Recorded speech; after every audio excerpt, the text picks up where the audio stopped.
Hey, so some of you know how much I like to go shopping, and I love to go to the bookstore and walk around and look and see if I can find anything new and interesting. And so this time is a little hard for me because I can't do that.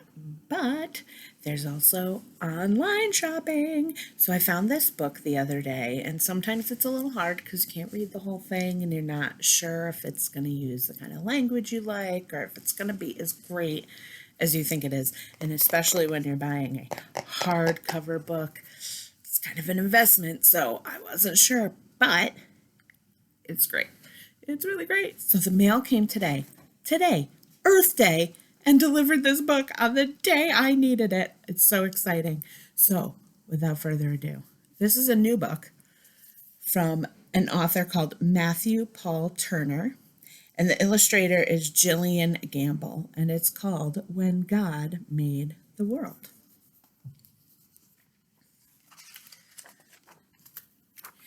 In the very beginning, before anything was, before God started doing what it is God does, when all that existed was wide open space, God imagined a universe and began to create.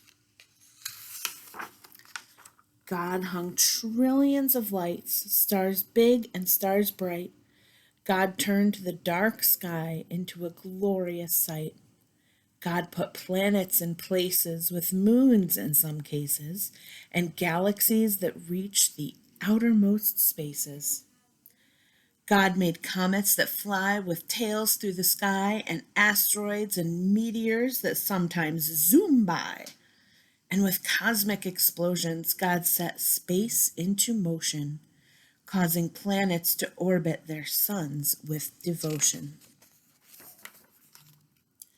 And somewhere amid all the swirling light, inside a cluster of milky white, among stars and planets and cosmic dust, God made a place for the story of us.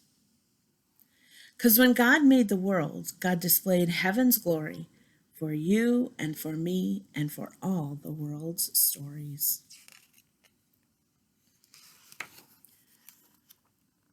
Our planet God made a blue and green sphere and designed it to orbit the sun once a year. God made daytime and nighttime, climates and seasons, and all kinds of weather that varies by region. God made continents and oceans, islands and seas, a north and a south pole that God put in deep freeze. God carved rivers and brooks, mountains and caves, made beaches with sand and huge crashing waves. God made tropics and plateaus, glaciers and meadows, marshes and tundras, and erupting volcanoes.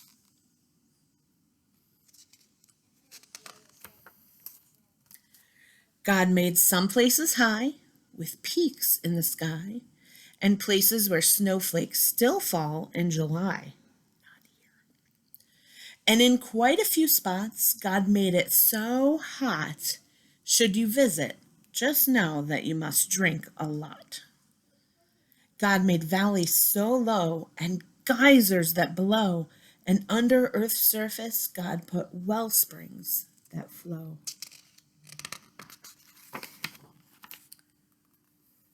Then, with gardens and forests and other things green, God made Earth come to life using soil and seed. God made cypress and pines, bushes and vines, all kinds of trees with leaves God designed. Plants full of flavor like basil and thyme, and trees that grow citrus like grapefruit and limes. God made flowering plants and plants that enchant. While most you can touch, God made some that you can't. Roses, be warned, are prickly with thorns, and there's an African melon God made with horns. And poison ivy's backlash, giving you a rash. Wherever it touches, you'll itch and you'll scratch. But don't let that stop you. Run barefoot through grass. Pick a flower or two, or a bouquet, perhaps. Find a tree you can climb, or with a seat and some twine, build your very own swing or a backyard zip line. And when you eat grapes, or pour syrup on crepes, or into a forest you go to escape, give thanks to God for all that God made, for the fruit and the syrup and the trees and the shade. Because when God made the world, God did all that God could to create every detail for our joy and our good. Now, what happened next is a mystery at best. But God made a bird, and that bird made a nest.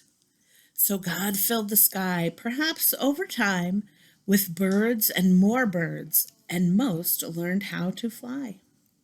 God made bluebirds and blackbirds, big birds and small birds, a few birds quite absurd, and the loudest birds you've ever heard. Crows crowed, doves cooed, chickens clucked, owls hooed, robins chirped, pheasants whirred. The world got noisy when God made birds. Then the oceans God filled with fish, sharks, and krill, creatures God made with fins and with gills, swordfish and trout, fish sleek and fish stout, and whales that God made to breathe through a spout. God made sea rays and eels, fish red, yellow, or teal, and some fish so odd that they hardly look real, like a fish that has fangs or a monster-like face, or a fish that flies or makes its body inflate. And wherever a river, an ocean, or sea touches dry land, there's likely to be all sorts of creatures living their lives on land and in water. That's how they survive, like otters and frogs, turtles on logs, and crocodiles gathering in swampy bogs. And then God made cows, horses, and goats. And God made gibbons with inflatable throats. God planned lions to roar and tigers to pounce. And kangaroos, God thought, let's make you bounce. God made bears to growl, moles to plow, and under full moons, coyotes to howl. Donkeys brayed, giraffes bleated, jaguars prayed, rhinos stampeded, bunnies hopped, beavers chopped, and in muddy pools, hippos plopped. Yes, all living creatures, from whales to snails, from those covered with feathers to those covered with scales, each God designed with a home in mind to develop and evolve if needed over time. Because when God made the world, every creature on earth became a part of life's circle, having value and worth. And God made people, people like you and me, people with souls, people with stories, a global family tree. God made us all flesh and bone, covered in skin, and made all our bodies to have hearts beating within. God gave us bellies and legs, fingers and toes, and fashioned our faces with eyes, mouth, and a nose.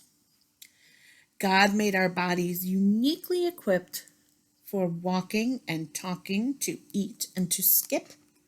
God wired our brains to feel love and feel pain, to process and learn, to read and retain. But despite all we share, we're also unique. God made us all human with just a few tweaks. Each of our faces, bodies, and traits, our skin tones, our features, God did create. God made some people shy and some people loud and some people who thrive in the midst of a crowd. Some make music and some like math, and some are prone to blaze their own path. But always remember, because this much is true, God had a purpose for making you. So use every gift, every talent or shtick. Make the world better with your God-given trick. Bring smiles to faces. Show love and good graces to those who need hope in all different places. Discover a star, a planet, or moon, or help keep a forest from dying too soon. Save a whale, hug a tree, protect every bee. Recycle, repurpose, reject apathy. Because all of creation whispers God's story, the mountain, the ocean, the blue morning glory, the raindrops, the sunshine, the grapes on the grapevine. With nature, God gives us a glimpse of divine. And just like a star might showcase God's light, or a waterfall give us a sign of God's might, the same could be said of me and of you. How we live, how we love, tells God's story too. Because when God made the world and the world started spinning, the story God wrote was just the beginning. So awesome. You are the beginning of God's story. So, what can you do this week to spread love and hope and to make someone smile? To show off God's creation that is you. God created trees and stars, and God created you and gave you love and gives you love every day. So use it, show that you love God's creation, and tell me how you showed it. Write me a letter or call or draw a picture and send it. Show me how you have loved God's creation this week. Love to you all. Happy Earth Day. Enjoy the planet. It's the